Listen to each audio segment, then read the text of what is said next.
श्री कृष्ण कहते हैं कि खुश रहना है तो जिंदगी के फैसले अपने परिस्थिति को देख कर लें। दुनिया को देखकर जो फैसले लेते हैं वो दुखी ही रहते हैं। जिंदगी में हैरानी भी होती है और बहुत परेशानी भी होती है। सब कुछ अच्छा होता है जब ऊपर वाले की मेहरबानी होती है। सबको यहाँ अपनी ज़िंदगी से शिकायतें हैं। ज़िंदगी तो वही जीते हैं जो हर वक्त मुस्कुराते हैं। जीवन में दिखावा दुख देता है। सुख चाहिए तो हर काम को दिल लगा कर करें। दौलत और खुशी का कोई रिश्ता नहीं होता है। ये बात जो समझ जाता है वो जीवन भर खुश रहता है। जब ख्वाबों के रास्ते ज़रूरतों की ओर मुड़ जाते हैं तब असल ज़िंदगी के मायने समझ में आते हैं। बातें अच्छी हर कोई कर लेता है, परंतु अपने जीवन में अच्छे कार्य बहुत कम लोग करते हैं। जिंदगी का सबसे बेहतरीन हिस्सा वो होता है जिसे निस्वार्थ जिया गया हो। रुलाती है, हंसाती है, गिराती है, उठाती है, कभी दूर कभी पास अपनों के लाती है। ये जिंदगी हमें कितना कुछ सिखाती है। इस दुनिया में हर इंसान उस चीज़ के लिए रोता है जो उसके पास नहीं है। जब वो चीज़ उसके पास होती है तो उसका वो कद्र नहीं करता है। जितना गैरों से सतर्क रहते हो उतना ही अपनों से भी सतर्क रहना चाहिए, क्योंकि सबसे ज़्यादा धोखा अपने ही देते हैं। यही जीवन की सच्चाई है। 1 रुपए की औकात रखने वाले 1 लाख बताएंगे। ऐसे लोग सिर्फ आपका दिल दुखाएंगे। ऐसे लोगों से दूर रहना चाहिए। जिंदगी में कोई तब तक ही ईमानदार रहता है जब तक उसे बेईमानी का मौका नहीं मिलता है। अगर आप काबिल हैं तो आपके हिस्से में मुश्किलें ज़रूर आएंगी। ये मुश्किलें ही आपका ताकत बढ़ाएगी। बेवजह और बेसमय जो सोते हैं वो ज़िंदगी भर रोते हैं। उम्र भर बोझ उठाया कील ने और लोग तारीफ सिर्फ तस्वीर की करते हैं। ऐसा ज़िंदगी में भी होता है। अगर ज़िंदगी में सुकून चाहते हो तो फोकस काम पर करो, लोगों की बातों पर नहीं। जिन्हें खुद पर भरोसा नहीं होता है वो अक्सर भाग्य और दूसरों को दोष देते हैं। जिन्हें खुद पर भरोसा होता है वो सिर्फ कोशिश करते हैं। आज के दौर में छोटी सोच वालों की संख्या ज़्यादा ही बढ़ रही है, जो दूसरों को सिर्फ नीचा ही दिखाने का प्रयास करते हैं। जीवन में जो गुरूर को दूर रखते हैं वही तरक्की के लिए तैयार होते हैं। जीवन में तभी कुछ पाओगे जब मुसीबत से नहीं घबराओगे। अपनी ज़िंदगी में ये हमेशा याद रखना कि आप कितने भी अच्छे हो, अगर बुरे लोग हैं तो आप गलत ही सीखेंगे। अगर आप कितने भी बुरे हैं और अच्छे लोगों का साथ है तो कुछ अच्छा ही सीखेंगे। ज़िंदगी का एक वसूल बना लो, किसी का दिल नहीं दुखाएंगे। सच कहता हूँ, खुशियाँ तुम्हारी कदम चूमेगी। ज़िंदगी में जो जैसा मिले उसे वैसा ही अपना लो। रिश्ते निभाने आसान हो जाएंगे।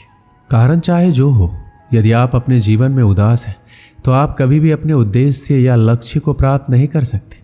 जो व्यक्ति दूसरों की निंदा करने लगता है या उसमें दोष निकालने लगता है वो अपने जीवन की कमियों और दोषों पर कभी ध्यान नहीं दे पाता है और उसके यही दोष उसकी असफलता का कारण बन जाते हैं। चिंता चिता के समान होती है जो जिंदा इंसान को जलाकर राख कर देती है। जीवन के उद्देश्य को पाने के लिए चिंतन करें, ना कि चिंता। दिखावा वही करते हैं जो अज्ञानी और अहंकारी होते हैं। यदि आपके अंदर अज्ञान और अहंकार है तो आप जीवन में कभी भी सफल नहीं हो सकते। तनाव में रहने से व्यक्ति अस्वस्थ हो जाता है और वह किसी कार्य को अच्छी तरह से नहीं कर पाता। जो लोग जीवन के उद्देश्य को जानते हैं वो लोग दूसरों को बताते नहीं हैं, और जो नहीं जानते वो दूसरों को बताते हैं। आपके जीवन का उद्देश्य क्या है? इस प्रश्न का उत्तर केवल आप स्वयं दे सकते हैं। और जिस दिन से आप इस प्रश्न का उत्तर ढूंढना शुरू कर दिया, समझ लीजिए आपने जीवन शुरू कर दिया। यदि आपने रामायण पढ़ा होगा तो आपको ज्ञात होगा कि भगवान राम एक राजा के पुत्र थे और उन्हें ईश्वर का अवतार माना जाता है। इसके बावजूद उनके जीवन में सुख और दुख दोनों था। यदि प्रभु श्री राम के जीवन में दुख ना होता तो मर्यादा पुरुषोत्तम श्री राम ना कहलाते। एक बात हमेशा याद रखें, इस पृथ्वी पर जो भी व्यक्ति आया है हर एक का जीवन सुख और दुख से भरा पड़ा है। श्री कृष्ण कहते हैं, जो बीत गया उसे आप नहीं बदल सकते और जो आने वाला है उसे आप जानते नहीं। इसलिए भूतकाल और भविष्य काल की चिंता छोड़ दें। आप आज जो कर्म करेंगे उसी का परिणाम आपको भविष्य में मिलेगा। आज में जीना सीखो और अपने समय का अधिकतम समय लक्ष्य के प्रति समर्पित करो। दूसरों में कमियां ढूंढना हमारी सबसे बुरी आदत है। इस आदत को छोड़ दें और खुद में कमियां ढूंढें और उनमें सुधार करें। खुद में किया गया सुधार आपके जीवन को पूरी तरह बदल देगा। आपकी क्षमता दिन दूनी और रात चौगुनी बढ़ेगी। जीवन में संकल्प लेना सीखें। उदाहरण के लिए, अगर आपने सोचा है कि आज हमें ये कार्य करना है तो उस कार्य को निश्चित ही करें। अगर आपने सोचा है कि 2-4 घंटे पढ़ना है तो जरूर पढ़ें। भले ही मन पढ़ाई में ना लगे पर एक अच्छा आदत बनेगा जिससे आपको सफलता की एक सीढ़ी चढ़ने में आपको मदद मिलेगी। त्याग करना सीखें। कई बार क्षणिक सुख के लिए हम अपनी कीमती वक्त बर्बाद करते। उदाहरण के लिए बुरी आदतें, दोस्तों से ज़्यादा समय तक फिजूल की बातें करना, ज़्यादा देर तक टीवी या फिल्म देखना। कई बार जब हम पढ़ाई करते हैं तो ऐसे दोस्तों के साथ रहते हैं जो पढ़ाई में बाधा बनते हैं, उन्हें छोड़ नहीं पाते। ज़रूरतमंद की हमेशा मदद करें, उतनी मदद ज़रूर करें जितना आप कर सकते हैं। इस आदत की वजह से मन में सकारात्मक विचार आते हैं और हृदय प्रसन्न रहता है। इससे जीवन में आनंद और खुशी भर जाते हैं। खुश होकर जो भी कार्य करेंगे वो बेहतरीन होगा। जब आप फेल होते हैं तो आपका पूरा 1 साल बर्बाद हो जाता है, और जब आप अपने जीवन में असफल होते हैं तो आपका पूरा जीवन बर्बाद हो जाता है। इसलिए समय का सही सदुपयोग करें। श्री कृष्ण कहते हैं, अपने कार्य को ईमानदारी पूर्वक करें, खुद से झूठ ना बोलें। जो आप नहीं कर सकते उसे छोड़ दें, जो कर सकते हैं उसे बेहतरीन तरीके से करें। यही बात आपको सफल बनाएगी। समाज परिवार के डर से निर्णय ना लें। जब सफल होंगे तो सब आपकी तारीफ करेंगे। समस्या का समाधान ढूंढे, बहाना नहीं, क्योंकि असफल लोग ही सबसे अधिक बहाना ढूंढते और सफल लोग समाधान ढूंढते। अगर इस दुनिया में कोई भी काम जो आप दिल से करना चाहते हो तो उस काम को इस दुनिया में एक भी ऐसा इंसान है जो कर रहा है, तो आप भी खेल खेल में उस काम को कर सकते हो। गिरते रहो, भटकते रहो, सीखते रहो, लेकिन कभी हार मत मानो। जब लोग आपकी नकल करने लगे तो समझ लेना जिंदगी में सफल हो रहे हो। कमाओ, कमाते रहो और तब तक कमाओ जब तक महंगी चीज़ सस्ती ना लगने लगे। एक कक्षा में अध्यापक छात्रों को पढ़ा रहे थे। तभी कक्षा के 2 छात्र आपस में झगड़ने लगे। उनका झगड़ा देखकर अध्यापक ने पूछा, क्या बात है, तुम दोनों ऐसे झगड़े क्यों कर रहे हो? एक छात्र बोला, सर ये मेरी बात नहीं सुन रहा है, बस अपनी बात पर अड़ा हुआ है। दूसरा छात्र बोला, सर मैं इसकी बात क्यों सुनूं, ये जो कह रहा है वो गलत है, ऐसे में इसकी बात सुनकर क्या फ़ायदा। इसके बाद दोनों फिर से आपस में उलझ गए।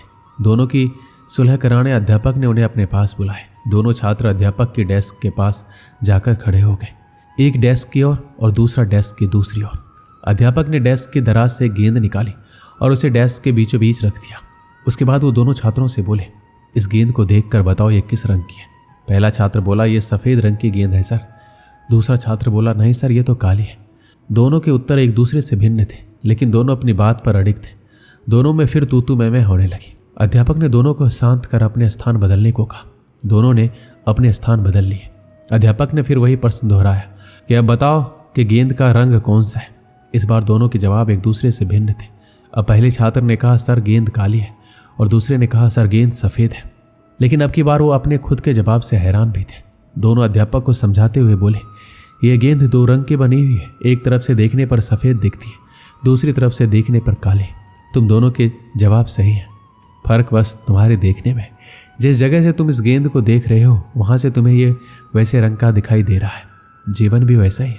जीवन में किसी भी चीज़, किसी भी परिस्थिति या समस्या को देखने का नज़रिया भिन्न हो सकता है। ये जरूरी नहीं कि जिसका मत आपसे भिन्न है वो गलत है, ये बस नज़रिए का फ़र्क है। ऐसे में हमें विवाद में पढ़ने के स्थान पर दूसरे के नज़रिए को समझने का प्रयास करना चाहिए। तभी हम किसी की बात बेहतर ढंग से समझ पाएंगे और अपनी बात बेहतर ढंग से समझा पाएंगे। दोनों छात्रों के अध्यापक की बात समझ में आ गई और दोनों ने अपना झगड़ा भुलाकर सुलह कर ली। इस कहानी से हमें क्या सीख मिलती है? जीवन में परिस्थितियां भिन्न हो सकती हैं। उन परिस्थितियों के प्रति लोगों का नज़रिया भिन्न हो सकता है। हम अक्सर किसी भी परिस्थिति को जाने बिना अपनी टिप्पणी दे देते हैं और अपनी बात पर अड़ जाते हैं। ऐसे में विवाद या बहस की स्थिति निर्मित होती है जो अंततः संबंध बिगाड़ने का कारण बन जाती है।